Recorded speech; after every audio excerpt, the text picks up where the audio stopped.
So they always talk about Easter being this happy, family time, all about new beginnings and stuff.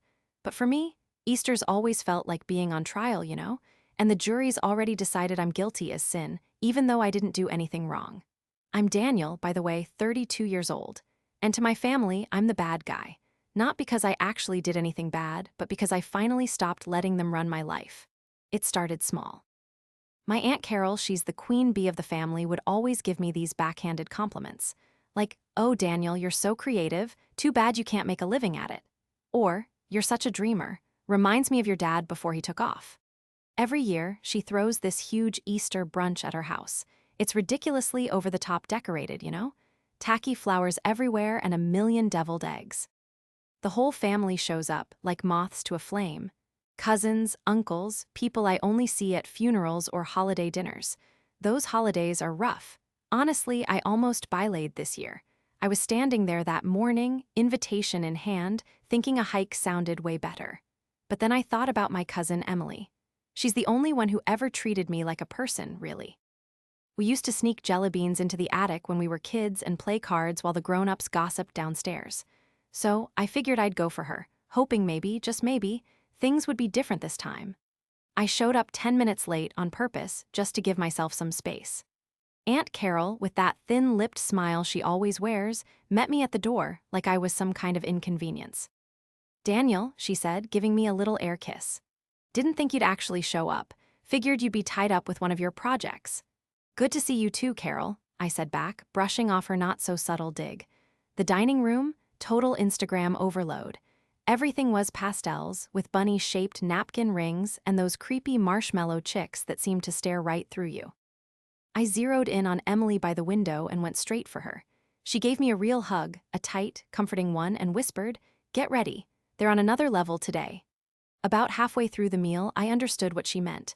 We just finished passing around the ham when Aunt Carol stood up, tapped her crystal glass with a spoon, and announced in that over-the-top voice, "Family, I have a little something to share." I knew that voice. It was the same one she used when she announced she was retiring from her job as vice principal.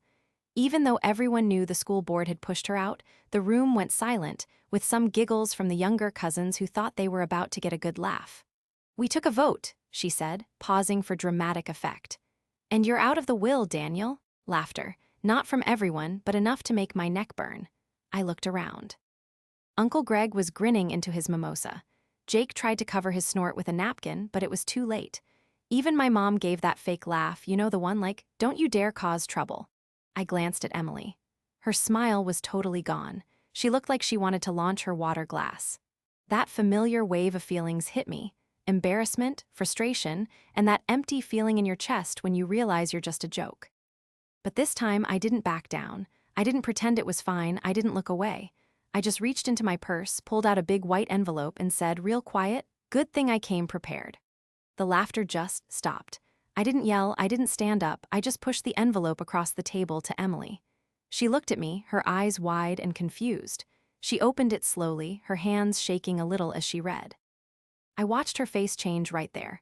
First, confusion, then shock, and then something else entirely. Her lips started to tremble, and then out of nowhere, she just started bawling. Aunt Carol's face went white. "Emily?" she asked, her voice all high-pitched. "What is it? What did he give you?" Emily couldn't answer. She just turned the papers towards her mom. Aunt Carol leaned over, read a line, and stumbled back like she'd been punched. She grabbed the edge of the table for support. That's when the whispers started. Chairs scraped, people turned their heads. My Uncle Greg leaned forward, trying to get a peek. My mom looked like she'd just bitten into a lemon.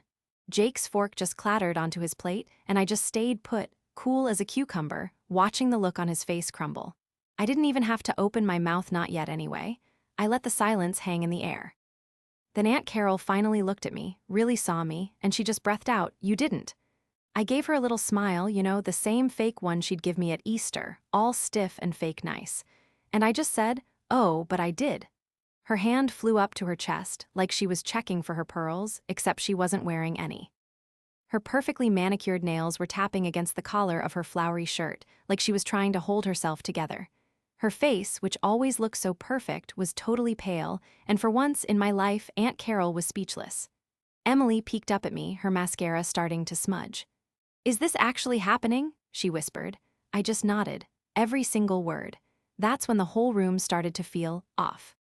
You could feel the quiet turning into this really uncomfortable tension. Jake, that idiot, leaned over to Greg and mumbled something under his breath. My mom's jaw was locked up tight, like she was doing some serious calculations. Only Emily kept staring at me, eyes wide with disbelief. And something else, too. Maybe relief, or maybe guilt, I don't know. See, a few months before that, something changed. My grandpa, Carol's dad, called me out of the blue. We hadn't talked in ages. He was 89, still super sharp, and apparently sitting on a whole lot more money than people thought. He said he wanted to have a chat before the vultures started circling. I didn't really expect anything. I figured it was gonna be a guilt trip, maybe even a lecture about family crap. But nope, he totally caught me off guard. "I've seen how they treat you," he said, "and I've stayed silent long enough." He went on, "They think the inheritance is just theirs, like they're owed it, not because of who they are. But you always show up, even when they make fun of you, even when they don't treat you right." I almost didn't believe my ears. Then he gave me a folder full of legal papers and told me, "I want you to decide where everything goes when I'm gone." It was power, real power. Not just money and not just some old guy's revenge plan, it was trust. He made me the executor of everything. Every dollar, every piece of property, every trust fund, and he'd already changed his will to match it. "Do what's right," he told me, "not what they expect." I hadn't told a soul, not until now, not until Aunt Carol decided to make brunch her own personal attack on me. So that envelope. It wasn't just some dramatic gesture. It was a copy of the will. Signed, sealed, delivered, the whole 9 yards. Emily had read the part that really mattered, the part that said I had the power to split everything up. And that Aunt Carol, along with Greg, Jake, and a few others who'd been treating the rest of us like garbage for years, were specifically cut out because of how they acted. I didn't write it. Grandpa did. But I wasn't about to argue with his truth. Carol finally managed to speak. "This is a joke, it's not legal, you faked this, it's fraud." "Nope," Emily said, wiping her tears. "That's Uncle Robert's signature." I knew it the second I saw it. I'd seen that look a million times growing up. "She's lying," Carol spat out, but Emily stood, her voice strong now. "You lied, Aunt Carol. For years, you made us all believe we had no choice but to swallow your passive-aggressive crap. You made Daniel the family scapegoat. And now you're surprised he's the one Grandpa trusted just because he didn't kiss your ass?" A bunch of people at the table started murmuring agreement. I saw my cousin Sam shy, quiet Sam actually nod his head. Even Uncle Greg looked shaky, like he didn't know what to think. "You think you can just show up and take what's ours?" Carol snarled at me. I stood up too. "I'm not taking anything," I told her. "I'm doing what Grandpa wanted, and I'm letting everyone know exactly where things stand. You wanted me out of the will? Well, guess what? I'm the one holding the cards now." Bam, it hit them like a ton of bricks. You could have heard a pin drop. One of the little cousins nervously giggled, then his mom shut him up fast. My mom looked like she was about to faint. Carol's hands were shaking. "This isn't over," she mumbled. "Oh, I know," I said, putting the envelope back in my bag. "You're gonna make a big fuss, I'm sure. But here's something you never got, Carol. Money doesn't make you powerful. It's who you are as a person that matters. And for once, you're gonna feel what it's like to be on the losing side." I turned to Emily. "Wanna go for a walk, get some fresh air?" She just nodded, still kind of dazed but thankful. We slipped out of the dining room, leaving all the crazy behind us. Voices were rising, getting louder, and it felt like the whole family was about to explode. The sun felt amazing outside, warm on my skin. The grass smelled so fresh, like springtime. Emily took a deep breath and said, "You're gonna change everything, huh?" I kept walking, didn't even have to think about it. "I'm gonna fix this mess," I told her. We walked for a bit just down the street without saying much. Emily held that envelope tight like it was a lifeline, and I let her. She needed something real to hold on to, something that wasn't all fake. You know, all those forced smiles, backhanded compliments, and fancy stuff, it was all just a show. The air outside felt different, cooler, like I could breathe again. We could still hear them yelling from the house, but I didn't even glance back. I've done enough looking back in my life. Then she finally asked, "Why didn't you tell me sooner?" I shrugged. "I didn't want to bring you into it unless I absolutely had to," I explained. "But you've always been good to me, Em." I remembered her sneaking me cookies when Carol made me sit at the kids' table, even when I was 25, for crying out loud. She gave a little smile. "You were always too forgiving," she said softly. "Not anymore," I said, my voice firm. I spent way too many years being the family's black sheep, the one they picked on, laughed at, and left out, all because I didn't follow their stupid plan.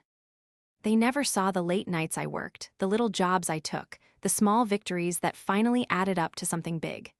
Emily looked at me, her forehead all wrinkled up. So, what was I supposed to do with it, right? The whole inheritance?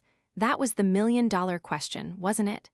Grandpa didn't leave me any specific directions, just his values and a whole lot of trust in me.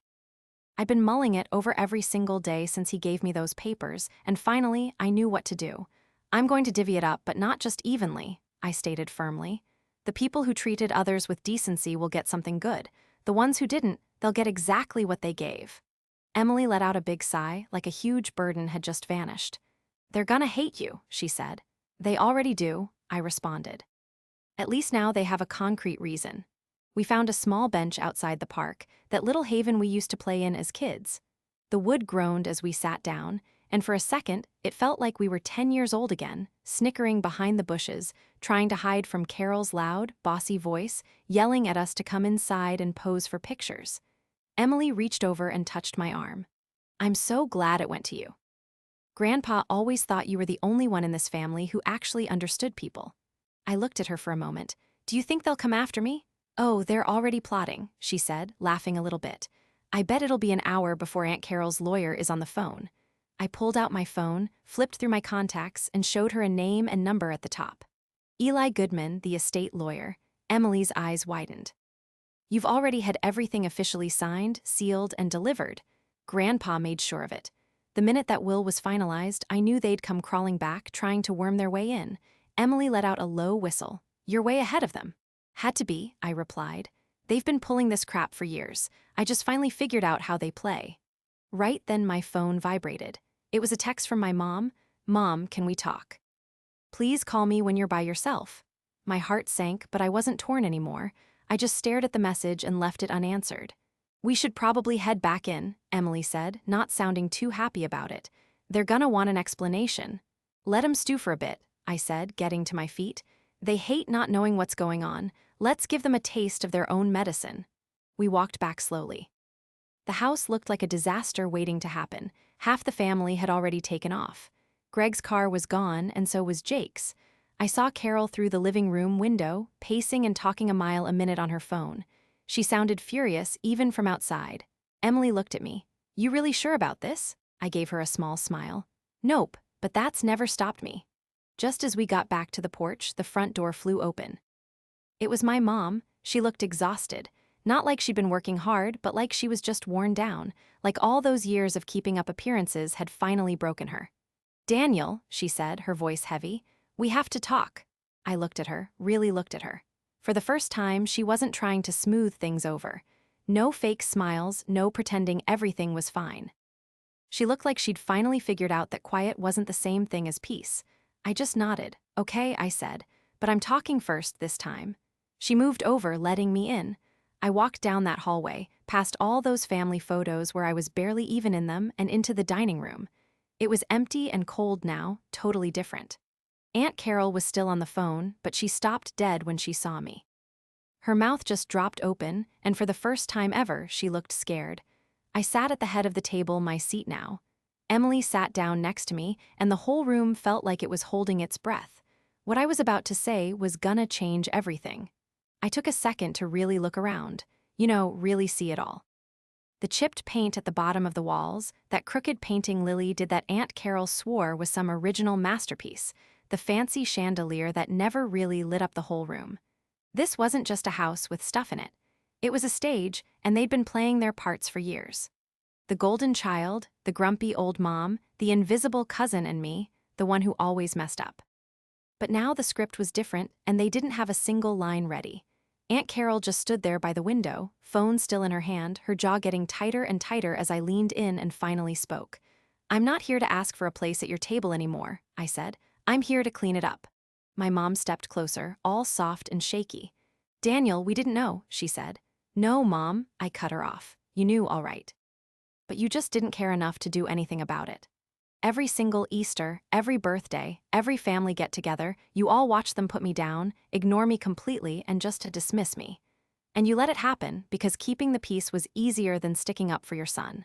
She winced, like those words really stung more than she thought they would.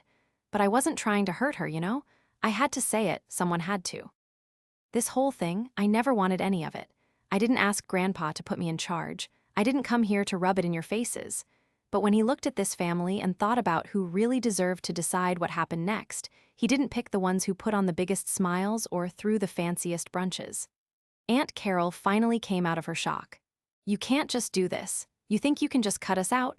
We're family. Family, I said, repeating her words. Family doesn't vote someone out of a will and then giggle about it like it's some kind of joke. Family doesn't make fun of each other, put each other down, or leave people out. If you think just because we're related gives you a right to someone else's stuff, then you're already wrong. Her face was all screwed up. I gave my whole life to this family. No, I said, nice and steady. You gave your life to running it, and now it's done. I dug in my bag and pulled out another envelope. This one wasn't just a copy of the will. It was a bunch of official notices, all ready to go, that my lawyer helped me get together for everyone who got cut out. I put it on the table. Each of you will get one of these in the mail this week. Okay, so Grandpa's stuff is gonna be split up how he wanted. Some of you, well, you're not getting anything. Others are, but with some strings attached. Giving to charity, education, trusts, the stuff that really counts. Then I looked at Emily. You're gonna be in charge of the scholarship fund. Her eyes got huge. Wait, what? You were always the one, you know, who always tried to help people. Grandpa saw it. I did too. You deserve to be part of the good stuff, I told her.